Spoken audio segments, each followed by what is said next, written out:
Xoş gördük, cənab prezident. Siz Amerika Birləşmiş Ştatları prezidenti cənab Donald Trumpın dəvəti ilə bu ölkədə səfərdəsiniz və bugün Azərbaycanda hər kəs Vaşinqtondan xəbərlər gözləyir. Odur ki, bu müsahibəyə görə təşəkkür edirik. İcazənizlə suallara keçək. Cənab Trumpla görüşünüzü və Amerika Birləşmiş Ştatları Azərbaycan arasında strateji tərəfdaşlığa dair xartiyanın hazırlanması üçün işçi qrupunun yaradılması ilə bağlı sənədin əhəmiyyətini və ümumilikdə bu səfərin nəticələrini necə qiymətləndirərdiniz? Mən səfərin nəticələrini çox yüksək qiymətləndirirəm. İlk növbədə Prezident Trumpın dəvəti ilə Amerikada işgüzar səfərdə olmaq, əlbəttə ki, Azərbaycan-Amerika münasibətləri üçün çox önəmli bir məsələdir. Deyə bilərəm ki, bugün Amerika-Azərbaycan münasibətlərində yeni səhifə açılır. Əməkdaşlıq və strateji tərəfdaşlıq səhifəsi. Və əlbəttə ki, Azərbaycanın milli maraqlarının qorunması üçün Amerika Birləşmiş Ştatları ilə bu səviyyədə münasibətlərin qurulması çox önəmli məsələdir. Prezident Trumpla görüşümüz çox səmimi şəkildə keçdi. Deyə bilərəm ki, dostluq şəraitində keçdi. Bir çox önəmli məsələlər müzakirə edildi. Eyni zamanda bildiyiniz kimi strateji tərəfdaşlıq xartiyasını hazırlamaq üçün strateji işçi qrup da yaradılmışdır. Və əlbəttə ki, bu sənədin böyük əhəmiyyəti var. Orada gələcək əməkdaşlıq istiqamətləri də açıq-aydın təsbit edilib. Bunlar qarşılıqlı sərmayə qoyuluşu, energetika, nəqliyyat, bağlantılar, tranzit, təhlükəsizlik, süni intellekt, müdafiə sənayesi və müdafiə sahəsində əməkdaşlıq və digər məsələləri ehtiva edir. Yəni, sadəcə olaraq bu istiqamətlərin sadalanması onu göstərir ki, nə qədər böyük imkanlar açılır ölkəmiz qarşısında. Və artıq mənim göstərişimlə Azərbaycan tərəfini təmsil edəcək tərkib müəyyən olunub. Biz öz təkliflərimizi irəli sürəcəyik. Artıq mənim səfərim çərçivəsində bir neçə Amerikanın aparıcı şirkəti ilə görüşlər keçirilmişdi. Yəni, biz vaxt itirmək istəmirik. Onsuz da əvvəlki administrasiya dövründə bu 4 ili mən itirilmiş illər kimi qiymətləndirirəm. Çünki əfsuslar olsun ki, Biden administrasiyası zamanı Amerika-Azərbaycan əlaqələri Azərbaycan-Ermənistan əlaqələrinin girovuna çevrilmişdir. Bizim Amerika Birləşmiş Ştatları ilə əvvəlki dövrdə əldə edilmiş nailiyyətlər və potensial demək olaraq dondurulmuş vəziyyətə salınmışdır. Ona görə indi biz vaxt itirə bilmərik. Xüsusilə cənab Trumpın və onun administrasiya nümayəndələrinin, onun komandasının Azərbaycana olan müsbət münasibət, yəqin ki, tamaşaçılar da bizim keçirdiyimiz görüşləri və mətbuat konferansındakı ab-havanı da hiss ediblər. Bu xoş münasibət əlbəttə ki, çox önəmli bir amildir. Bu nöqteyə nəzərdən səfərin çox böyük əhəmiyyəti var. Prezident Trumpla bu mənim birinci görüşümdür və yenə də demək istəyirəm ki, görüş çox səmimi şəkildə keçirildi. Onun Azərbaycanla bağlı olan bilgilər sözün düzü məni təəccübləndirdi. O bir çox məsələləri dərindən bilir. Azərbaycanın önəmini, onun geosiyasi əhəmiyyətini, Azərbaycanın Amerika Birləşmiş Ştatlarına həmişə dost ölkə olmasını cənab Trump çox yaxşı bilir. Və əlbəttə ki, şəxsi təmaslar önəmli rol oynayacaq bizim münasibətlərimizdə. Və təbii ki, 9-7-ci düzəlişin ləğv edilməsi hesab edirəm ki, tarixi hadisədir. Strateji əməkdaşlıq formatına artıq başlamağımız da hesab edirəm ki, tarixi hadisədir. Ona görə mən səfərin nəticələrindən çox məmnunam və əminəm ki, bu səfərin nəticələri, konkret nəticələri yaxın gələcəkdə özünü büruzə verəcək. Mr. President, it has been quite a day. History in the making. You and Prime Minister Pashinyan saying that you're going to issue a joint declaration to the Nobel Prize Committee. We heard President Trump praise your vision and your leadership, and you likewise praising President Trump's visionary leadership that led to this agreement today. As you know, with President Trump, personal relations are very important. Mm-hmm. How would you rate your leadership to leadership, or even personal relations between you and President Trump? And how important was it to you to see President Trump waive that Section 907 law that was passed by Congress decades ago that had prevented American aid to Azerbaijan? Is this a new moment for Azerbaijan and the United States? Exactly. I'm sure that we are opening the new chapter in our relationship. And with President Trump, our personal contact, it was the first meeting between us, was very friendly, cordial, and result-oriented. Of course, I knew President Trump from his previous term and from what he have been accomplishing in these 6 months. President Trump didn't know who am I. Of course, he heard about me through his team members.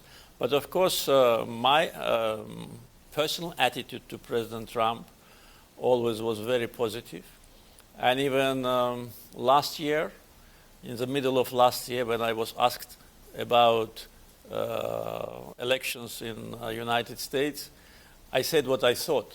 I said that we support him because he is probably the only American president who did not start wars. And this is true. And he is a person who values family values like Azerbaijani people. And of course, during these 6 months in office, as I said today at the press conference, he did things which seem to be impossible. In Africa, in Asia, in Southern Caucasus, the person brings peace and brings tangible results. So from this point of view, I highly value our personal relationship, and I'm sure in the coming years, this personal relationship will influence largely interstate relations between our countries. And of course, issuing a waiver, signing a waiver to this unjust 907 Amendment to Freedom Support Act in Oval Office, in my presence, has a very symbolic meaning. He could have done it in other form. He could have signed that later, but he decided to do it in front of President of Azerbaijan, the country, which have been unjustly sanctioned by Congress back in 1992, in October 1992. And at that time, of course, members of Congress, they were not aware about Azerbaijan, about what was happening in the Southern Caucasus. And through Armenian lobbying groups, they've been influenced. And the victim, Azerbaijan, was presented as an aggressor. So that amendment deprived us from a direct American assistance, which we needed badly at that time. At that time, Azerbaijan was a poor country with many refugees and with a ruined economy. So we were the only former Soviet Union republic which have been under sanctions. Then, as you know, in 2001, these sanctions have been waived because the United States government needed Azerbaijan's assistance in Afghanistan, and we provided a very important transportation connection network, which was called Northern Distribution Network. It was not only overflights, but it was also land and maritime transportation. And every year, American presidents were issuing that waiver until 2023. And that was a big shock for us because we did not expect such an approach from Biden administration. when they stopped needing us in Afghanistan, when Biden administration in front of the eyes of the whole world was just running away from Afghanistan, after that they reimposed the sanctions on us. So that was probably the peak of negative attitude to Azerbaijan and being very unthankful. And actually that led to serious deterioration in our relationship with the Biden administration, which have not been repaired until the end of this administration. So our relations were in deep crisis. So this symbolic gesture of President Trump has a lot of sense for us. Of course, today Azerbaijan does not need foreign assistance. We do not depend on foreign assistance. Our economy is stable. Our foreign debt is just less than 7% of our GDP. We ourselves became a donor country. So today, 907 amendment has mainly political and symbolic meaning.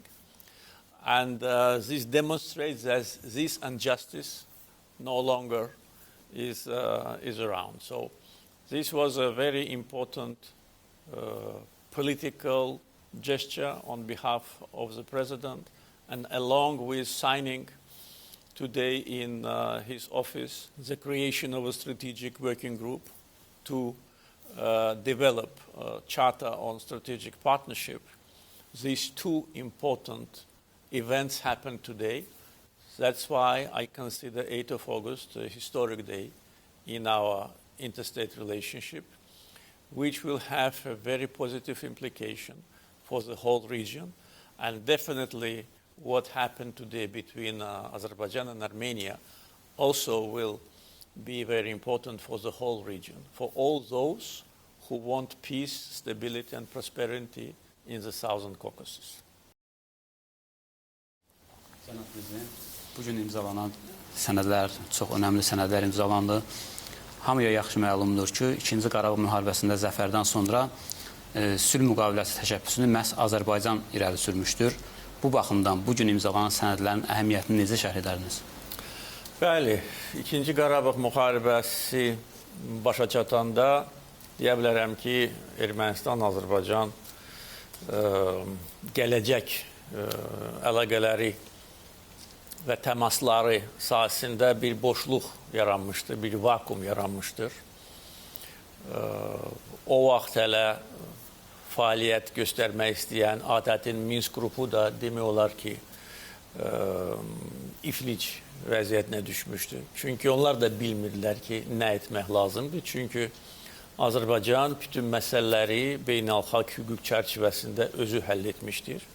Hərbi siyasi yollarla Qarabağ münaqişəsi, Azərbaycan-Ermənistan münaqişəsi öz həllini tapmışdır.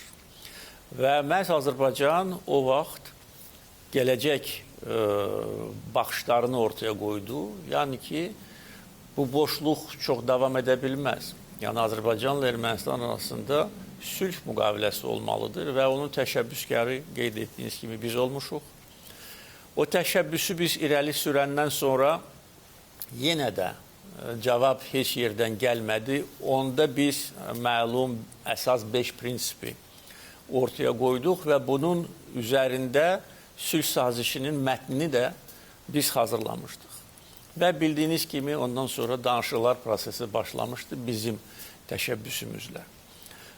Danışıqlar prosesi o qədər də hamar getmirdi. Onun da əsas səbəbi ondan ibarət idi ki, o vaxt Ermənistan tərəfi sülh sazişinə Qarabağla bağlı müddəanı daxil etdirmək istəyirdi. Halbuki bu heç bir məntiqə sığmayan məsələdir. Heç bir hüquqi və siyasi əsası olmayan bir məsələdir və biz Ermənistan tərəfinə izah etməyə çalışırdıq ki, bu bizim daxili məsələmizdir və dövlətlər arası sazişə hər hansı bir ölkənin daxili məsələsi daxil oluna bilməz.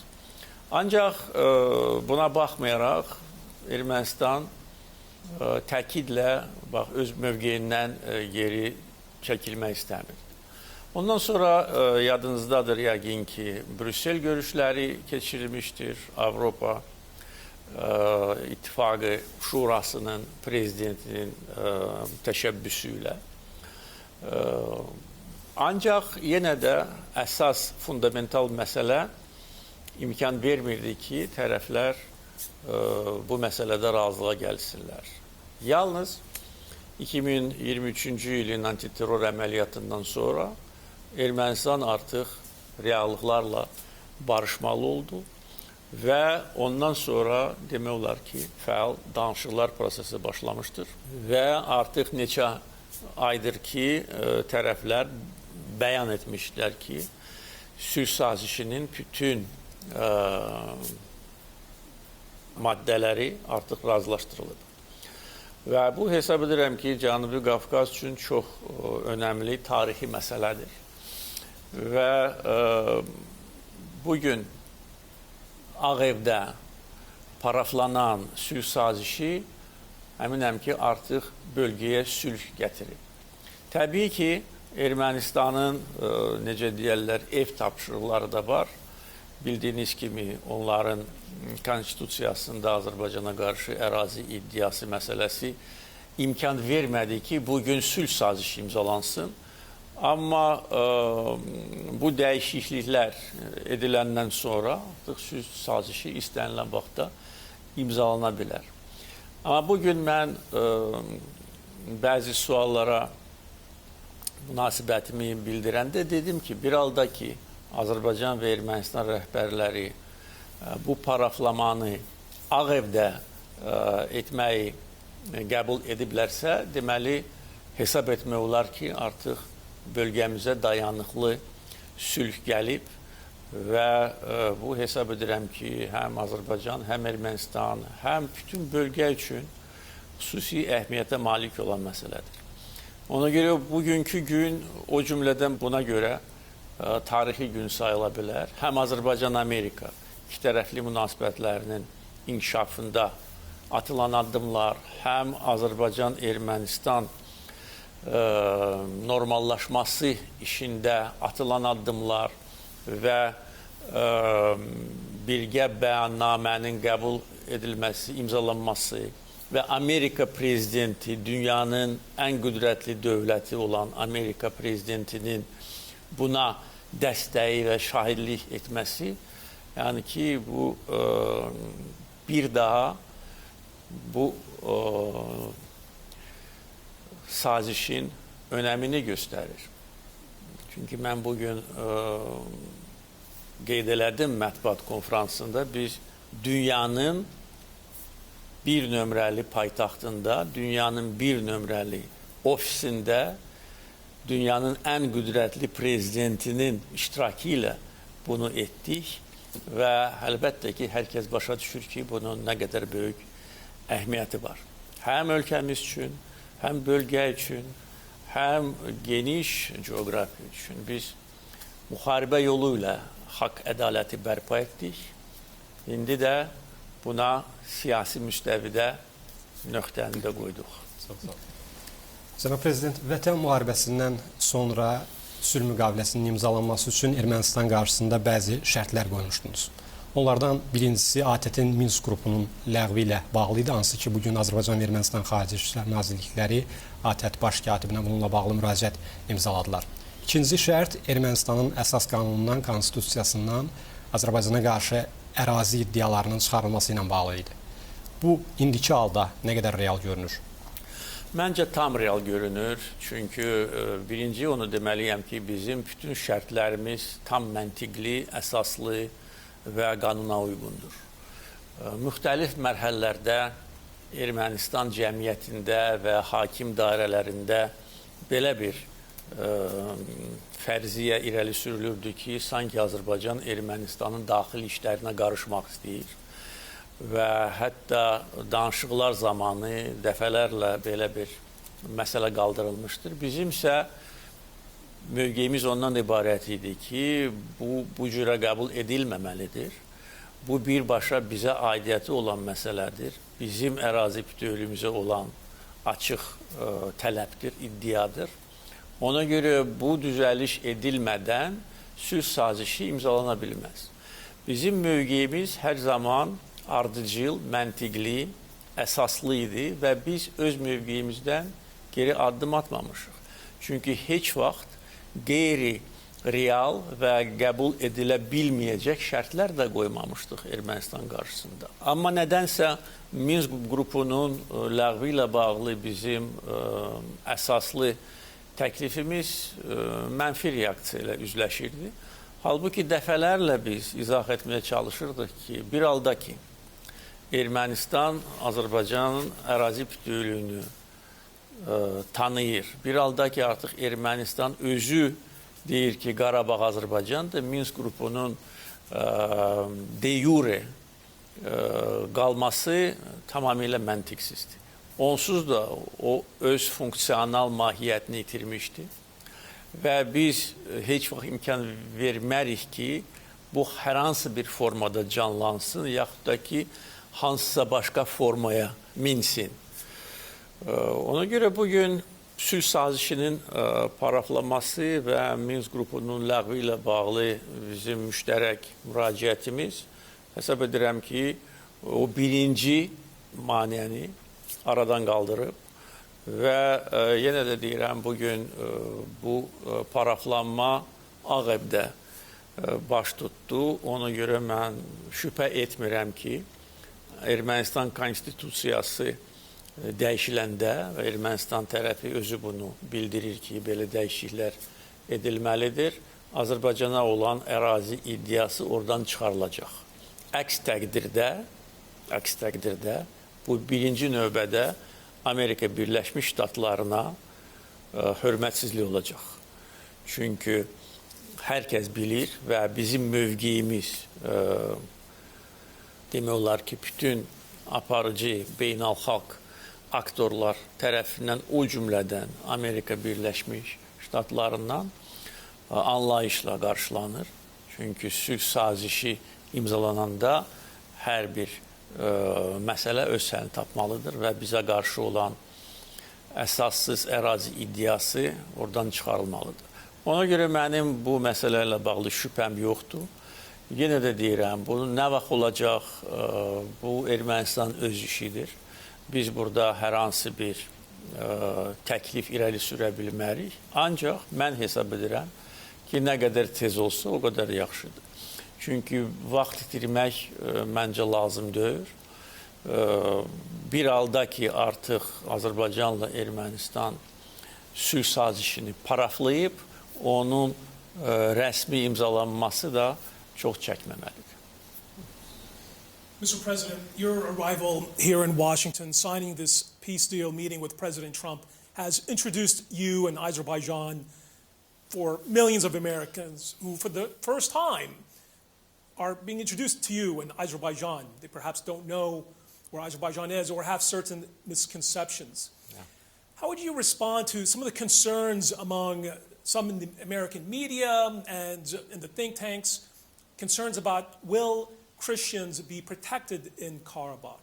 Yeah. And just how important is this Zangezur corridor, not only for Azerbaijan, but for American trade interests as well, given that the Trump trade route is going to be established? Yeah, you know, for many years Azerbaijan was demonized in the United States media, which President Trump fairly names fake news. And these media outlets like Washington Post, New York Times, Newsweek, and many others on a regular basis were spreading rumors about Azerbaijan, were attacking us, publishing insulting articles, and actually misleading American public opinion. That was mainly done by representatives of Armenian lobby, the group which today acts against Armenian interests. And today, instead of being happy of what happens today, they are absolutely disappointed, because their agenda is absolutely different. They were those who are responsible for occupation because their ideas, their advices, their money, and their influence on different Armenian governments played a destructive role for Armenia itself. If not for them and groups like them, Armenia would have been a much more developed country with a solid independent system, but they just lost time. They lost time occupying our lands, and in the end, they could not keep this occupation forever and actually lost 30 years in their development. And all those rumors and false information about Azerbaijan, for those who know our country, seem absolutely biased, because Azerbaijan is one of the countries which is famous for its ethnic and religious diversity. All the religious sites are protected by the state. In Azerbaijan, we never had any, not conflict, even misunderstanding on the basis of ethnic or religious differences. On the contrary, Azerbaijan today is one of the centers of multiculturalism, where representatives of different religious and ethnic groups live as one family. So I think what happened today will be also a good answer to those who still either do not know the reality or deliberately try to create wrong perceptions. And also with respect to land connection between mainland of Azerbaijan and Nakhchivan. You know how many rumors, how many provocations we faced during these last 5 years from leaders of different countries which were spreading rumors that Azerbaijan is planning to attack Armenia. Azerbaijan is planning to take that part of territory by force. And all our messages that this is false information, they did not work, because this perception was created, including here in Washington. And the driving force for this Azerbaijanophobia was Biden's administration. And we know it for sure, because in our communications with our European partners, on many occasions they were telling us that this information comes from Biden's team. They were deliberately spreading rumors about Azerbaijan's so-called aggressive intentions. And even during the first months of President Trump's administration, there have been such narratives. They were coming from representatives of the old team, which still stayed in some governmental institutions, and which agenda was influenced either by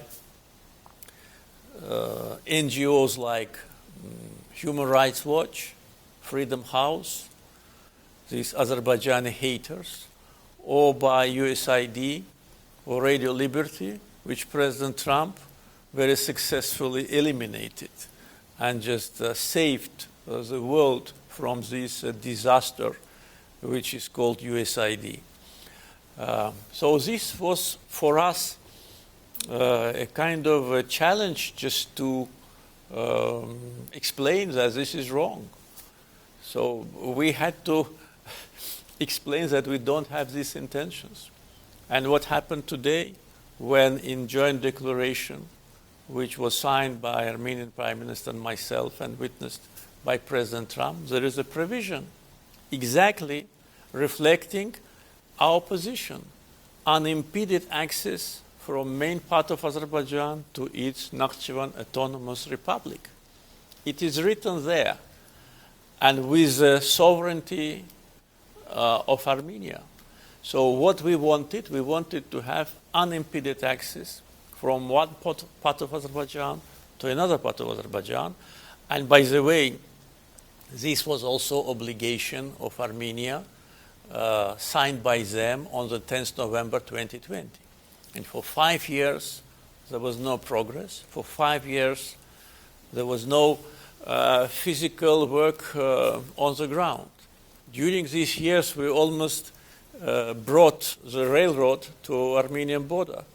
It is just maybe less than 1 year we need, or if we work hard, maybe 6 months we need to bring it completely to Armenian border. At the same time, we're starting to rehabilitate the railroad in Nakhchivan Autonomous Republic. So we need this 40 plus kilometers railroad in order to connect two parts of Azerbaijan. And not only railroads, we think about electric transmission lines, we think about fiber optic, we think potentially about other energy infrastructure which will absorb energy resources of Azerbaijan and our neighbors across the Caspian in the future.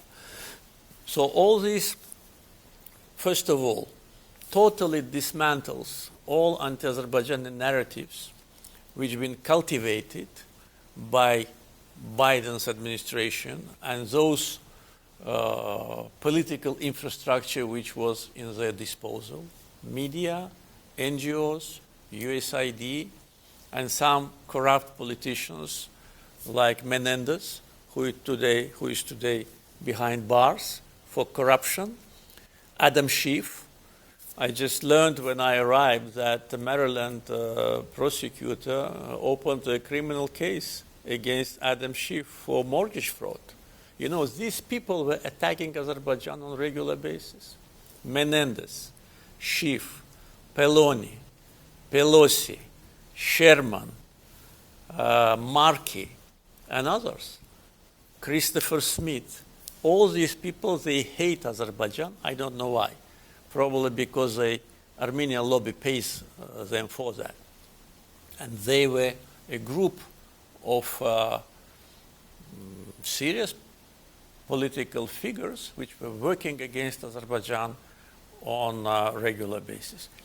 So today what has been signed between Azerbaijan and Armenia clearly demonstrates our intentions, demonstrates that we want peace, but we want connectivity, we want integration between two parts of our country with a safe passage, which will bring a lot of opportunities for broader region, for Armenia itself.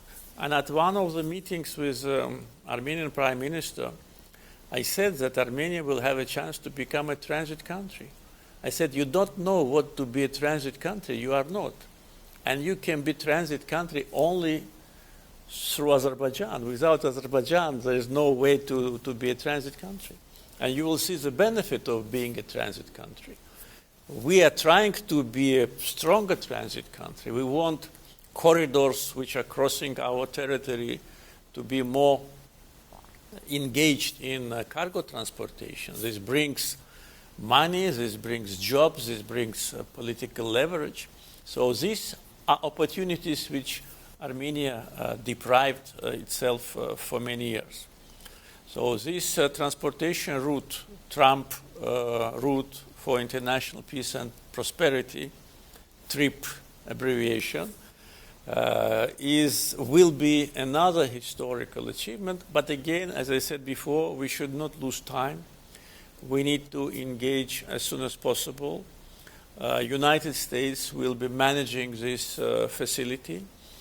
And hopefully there'll be investors who would undertake these important duties to build these connectivity lines to the benefit of all the nations in the region.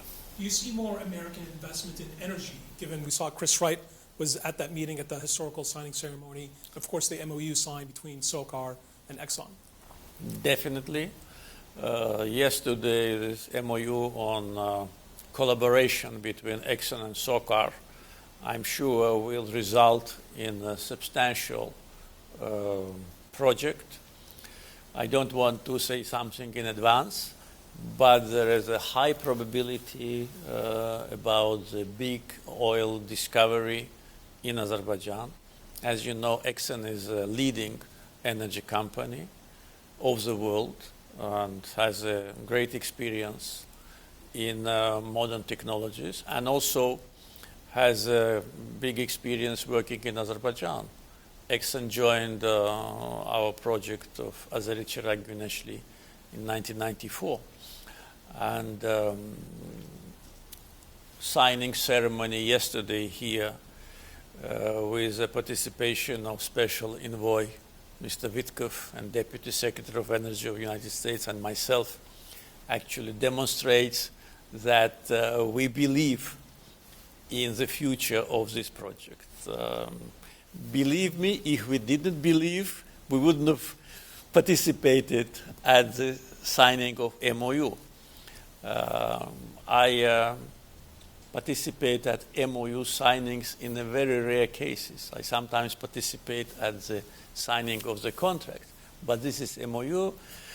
But we have a lot of factors, technical factors, in our possession to say that that could be a major discovery of hydrocarbons.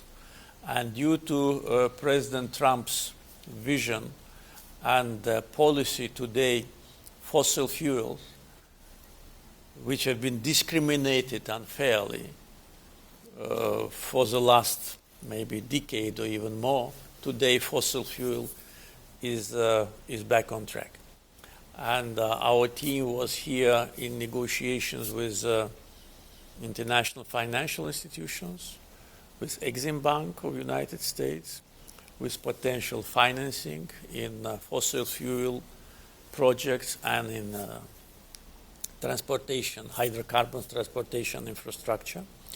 So energy definitely will continue to be one of the important parts of our cooperation. In our MOU, which we signed with President Trump, energy has a special place. So when we say energy, it is oil, it is gas, potentially renewables. Today, Azerbaijan is supplying natural gas to 10 members of NATO, to 10 American allies. And with respect to pipeline gas delivery, we cover 14 countries. So in that respect, again, about the pipeline gas, I mean, Azerbaijan is one of the leading countries in the world. So 10 members of NATO, 10 members of EU, we just recently started to supply natural gas to Syria. So we already entered the region of Middle East, and we'll expand our geography in Europe and also in Middle East. So, but this is only one part of our future agenda. We have a lot of hopes to work closely with the United States on artificial intelligence, on digital transformation. Already initial contacts during my visit here between members of our team and American companies took place, and many more to come. So really, today we are witnessing a historic day from all points of view: security, stability, peace in the Southern Caucasus, economic opportunities, investments, energy security, and many others. Fascinating. Thank you so much, Mr. President. Thank you. Teşekkür ederim.